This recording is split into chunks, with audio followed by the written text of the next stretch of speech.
नमस्कार, good evening, जय हिंद प्यारे साथियों। स्प्रेडिंग ज्ञान पर एक बार फिर से आप लोगों का स्वागत है। तो दोस्तों आज हम बात करेंगे इंडियन कोस्टल लाइन जो एरिया है उसके बारे में। हमने दोस्तों बात कर लिया था भारत का भौगोलिक विस्तार, उसके बाद हमने इंडिया के जो पड़ोसी देश हैं, जो लैंड कंट्रीज़ हैं, उनके बारे में हमने बात किया था। उसमें हमने देखा कि भारत के साथ सबसे ज़्यादा सीमा जो साझा करता है वो कौन करता है? बांग्लादेश करता है दोस्तों, ठीक है। उसके बाद विभिन्न देश और उनकी सीमाओं के नाम हमने देख लिए, कौन कौन से राज्य जो है वो सीमा साझा करते हैं, ये हमने कल की क्लास में देख लिया था दोस्तों। आज की क्लास में हम देखेंगे कि भारत की जो तटीय सीमा है उसमें कौन कौन से देश हैं वो सीमा साझा करते हैं। अगर चैनल पर नए हैं तो चैनल को सब्सक्राइब कर लीजिए और बेल आइकन को दबा दीजिए दोस्तों। चलते हैं, सीधा बात करेंगे। ये इंडिया का मैप है। अगर इस मैप को आप गौर से देखेंगे तो दोस्तों आपको क्या दिखाई देता है कि यहाँ से इंडियन कोस्टल लाइन जो है शुरू होती है, यहाँ से दोस्तों, ठीक है। इसको बोलते हैं कच्छ की खाड़ी, और ये क्या है? खंबात की खाड़ी है दोस्तों। यहाँ से आपका ऐसे मैप घूमते घूमते घूमते आता है। तो अगर मैं सीधा सीधा बॉर्डर लैंग्वेज के अंदर बोल दूँ, सीधी भाषा के अंदर बोलूँ, तो भारत के कुल 9 राज्य, कितने दोस्तों? याद रखिए, 9 राज्य, 9 स्टेट, 9 राज्य जो है भारत के, वो क्या है? जलीय सीमा लगाते हैं दोस्तों। और 4 केंद्र शासित प्रदेश, क्या? 4 केंद्र शासित प्रदेश दोस्तों, इतने जो है भारत के जलीय सीमा लगाते हैं। तो 9 राज्य कौन कौन से हैं अब देख लीजिए आप। पहला गुजरात, ठीक है। दूसरा दोस्तों कौन सा है? महाराष्ट्र, ठीक है। तीसरा कौन सा है? कर्नाटका है दोस्तों। उसके बाद में केरल है 4 नंबर। 5 नंबर आपका कौन सा है? तमिलनाडु है दोस्तों। 6 नंबर कौन सा है आपका? आंध्र प्रदेश। 7 नंबर आपका उड़ीसा। 8 नंबर आपका वेस्ट बंगाल। और 9th नंबर आपका जो सबसे छोटी सीमा लगाता है वो क्या है? गोवा है दोस्तों। कौन सा है?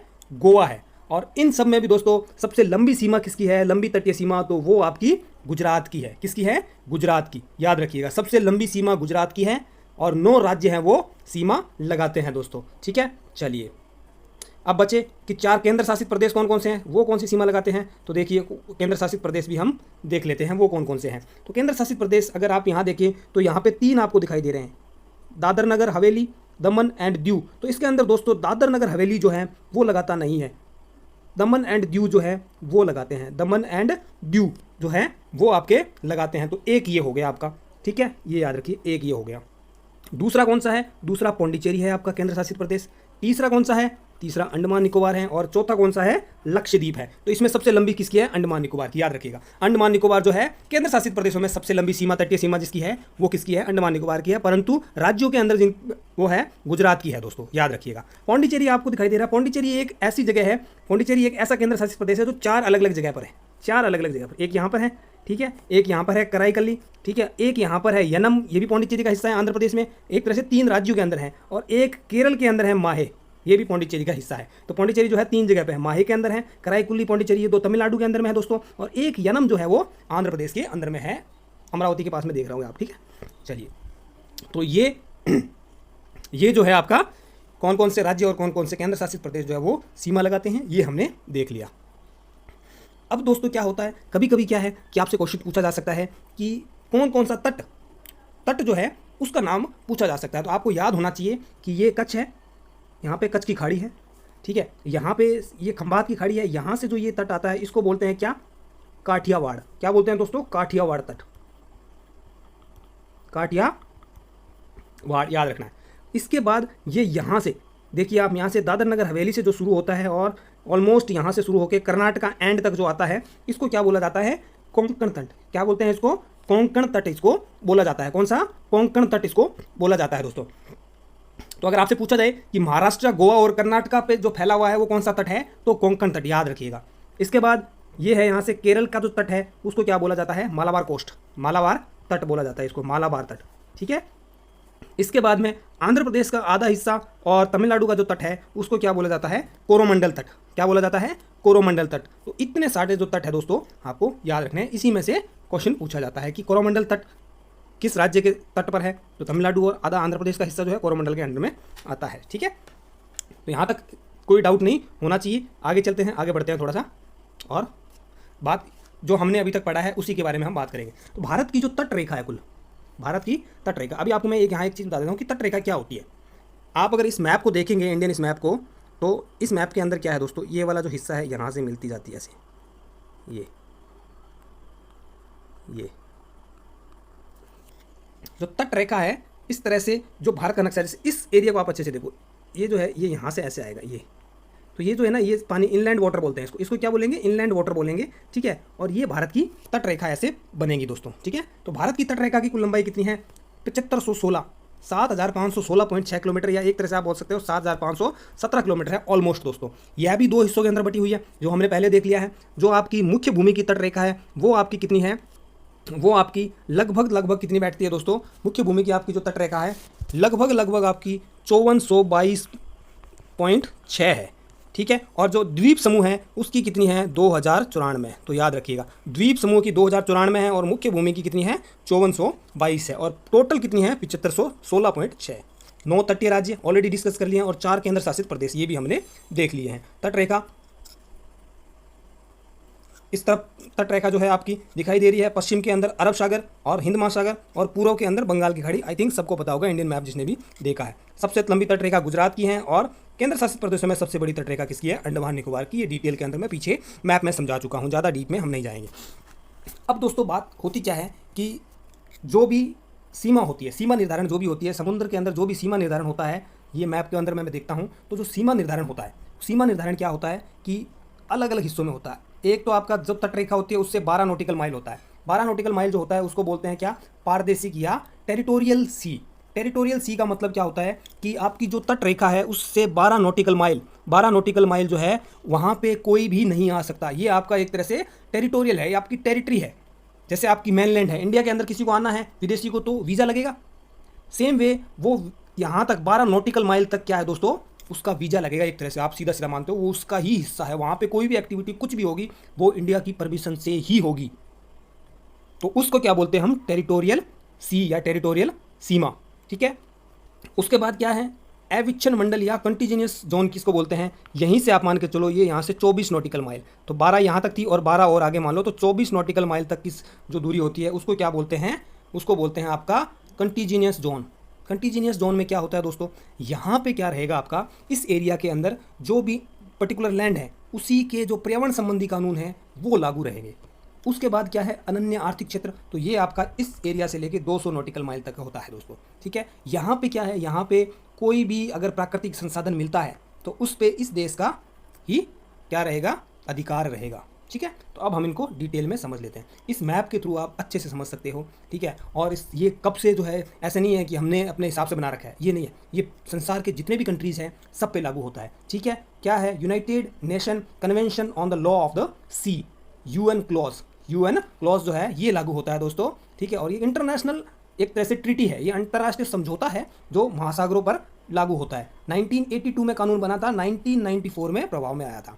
जैसा मैं बता चुका हूँ, तट रेखा क्या होती है, जैसे ये इंडिया का मैप है, ये मैप ऐसे ऐसे ऐसे ऐसे ऐसे, ये कहीं पे ज़मीन ऐसे होगी, ऐसे होगा, ऐसे होगा। तो ये वाला जो आप देख रहे हैं यहाँ से, ये मेन लैंड से ऐसे ऐसे ऐसे बना दिया डॉटेड लाइन, तो ये तट रेखा है। ये वाला पानी क्या है आपका, इंटरनल वाटर इसको बोला जाता है, ठीक है। इसको इंटरनल वाटर बोला जाता है। यहाँ पे देखो, यहाँ से होकर ये एक आइलैंड था, तो अब तट रेखा यहाँ से बनेगी, ठीक है। तो इस तरह ये तट रेखा है। इस तट रेखा से जो 12 नॉटिकल माइल है इसको क्या बोलते हैं, टेरिटोरियल सी बोलते हैं। और यहाँ पे टेरिटोरियल सी के अंदर समझ लीजिए, टेरिटोरियल सी जो है वहाँ पे क्या है, वीज़ा भी लगता है आने के लिए, हर कोई आ नहीं सकता। और 1 नॉटिकल माइल, ये क्वेश्चन एक बार आया हुआ है दोस्तों कि 1 nautical mile is 1.824 kilometre, 1.824 kilometre. इसके बाद संलग्न क्षेत्र जो 24 नॉटिकल माइल्स तक होता है, इसमें क्या है, सीमा शुल्क लगता है, कस्टम लगता है, और पर्यावरण संबंधित कानून जो है वो उस कंट्री के लागू होते हैं दोस्तों। और इसमें क्या करते हैं, जनरली क्या करते हैं, जो भी कंट्रीज़ के अंडर में आता है उस एरिया में, वो क्या करता है, वहाँ पे समुद्री उद्यान भी डेवलप करता है ताकि आपका पर्यावरण जो है उसको ग्रीन रखा जाए। जैसे भारत जो है, मन्नार की खाड़ी, अगर आपने देखा होगा, कोरोमंडल तट के पास में ही मन्नार की खाड़ी है, वहाँ पे क्या है, मन्नार राष्ट्रीय उद्यान जो है वो डेवलप कर रहा है। मन्नार राष्ट्रीय उद्यान समुद्री उद्यान है ये, ठीक है। तो वो इंडिया डेवलप कर रहा है वहाँ पे, ठीक है।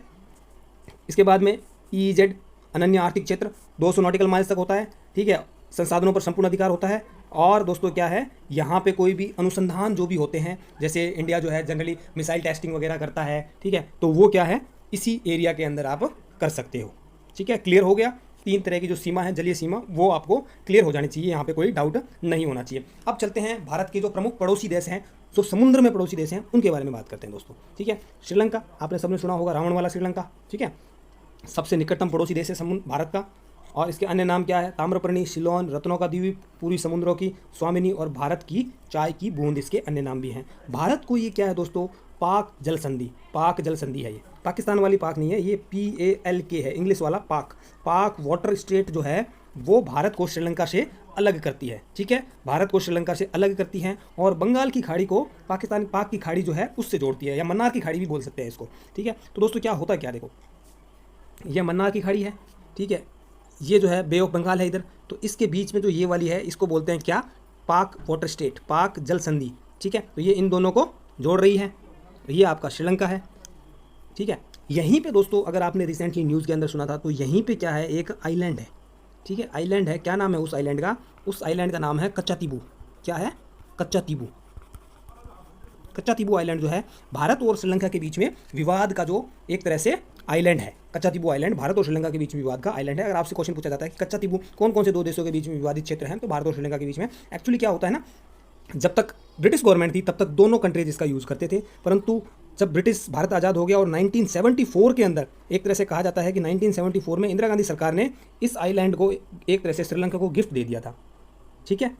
परंतु फिर धीरे धीरे इस पर विवाद बढ़ता गया। भारत भी बोलता है कि मेरा क्लेम अभी तक इस पर निपटारा हुआ नहीं है, ठीक है।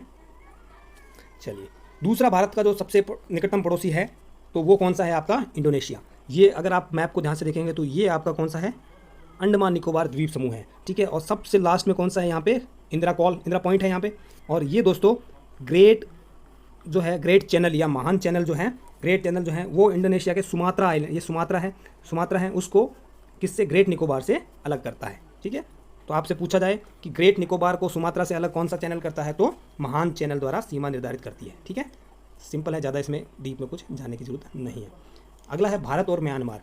भारत के कोको द्वीप समूह, म्यांमार के कोको द्वीप समूह भारत के उत्तरी अंडमान के मध्य कोको चैनल द्वारा जलीय सीमा बनाते हैं। ये आपका अंडमान का जो साउथ मोस्ट पॉइंट है वो ग्रेट चैनल है, और ऊपर वाला जो है वो कौन सा है, कोको चैनल।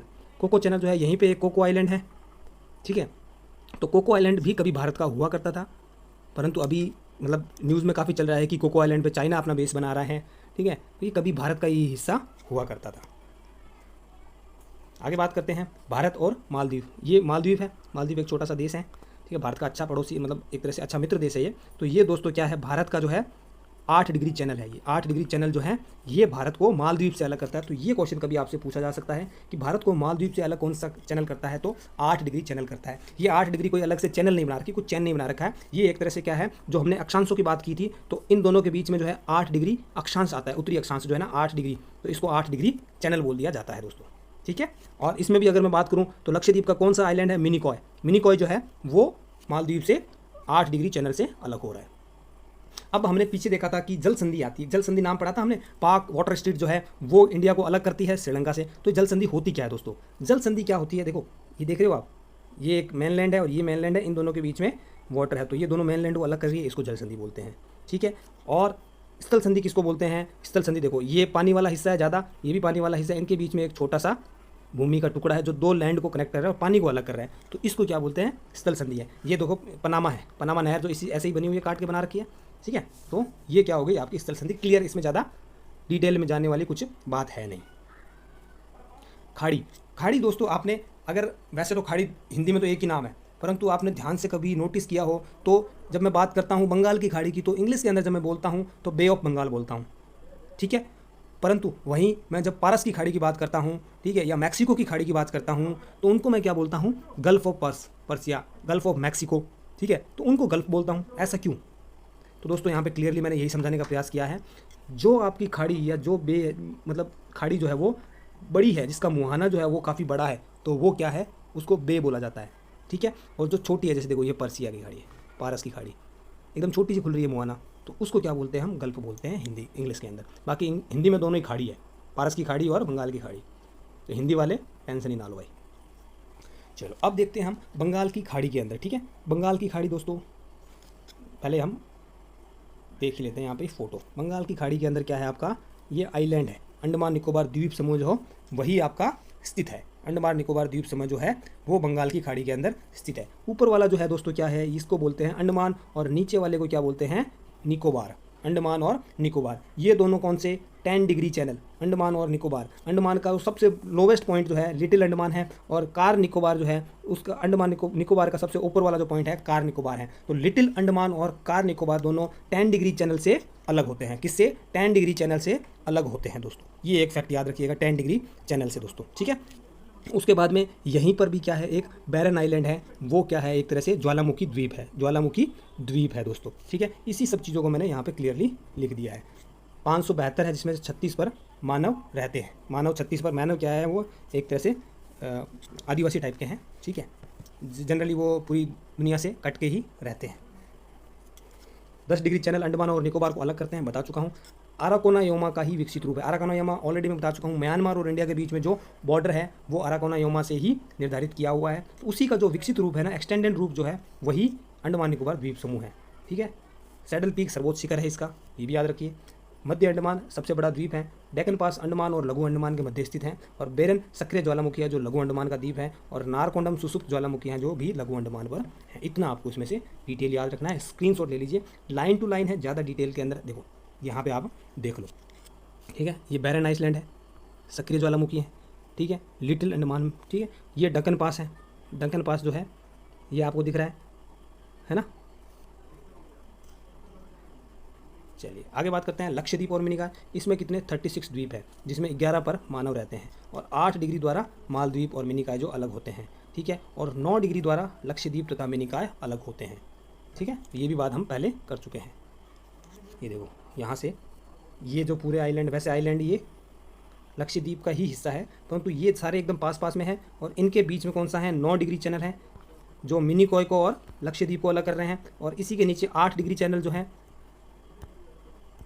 8 डिग्री चैनल नीचे मालद्वीप को मिनिकॉय से अलग कर देता है। तो यहाँ पे मैंने सारा लिख दिया, मालद्वीप मिनिकॉय के मध्य 8 डिग्री, लक्षद्वीप मिनिकॉय के मध्य 9 डिग्री, छोटा अंडमान और निकोबार के मध्य 10 डिग्री चैनल, इंडोनेशिया और निकोबार के मध्य ग्रेट चैनल, तमिलनाडु और श्रीलंका के मध्य पाक स्ट्रेट, दक्षिण पूर्वी तमिलनाडु और श्रीलंका के मध्य मन्नार की खाड़ी, अंडमान एवं लघु अंडमान के मध्य डंकन पास, कोको द्वीप के बीच में कोको स्ट्रेट, लक्षद्वीप और मालाबार तट के बीच में लक्षद्वीप सागर। तो इसका आप स्क्रीनशॉट ले लीजिए, सारा जो अभी तक पढ़ाया सारा क्लियर हो जाएगा, ठीक है। चलिए, जय हिंद, गुड नाइट।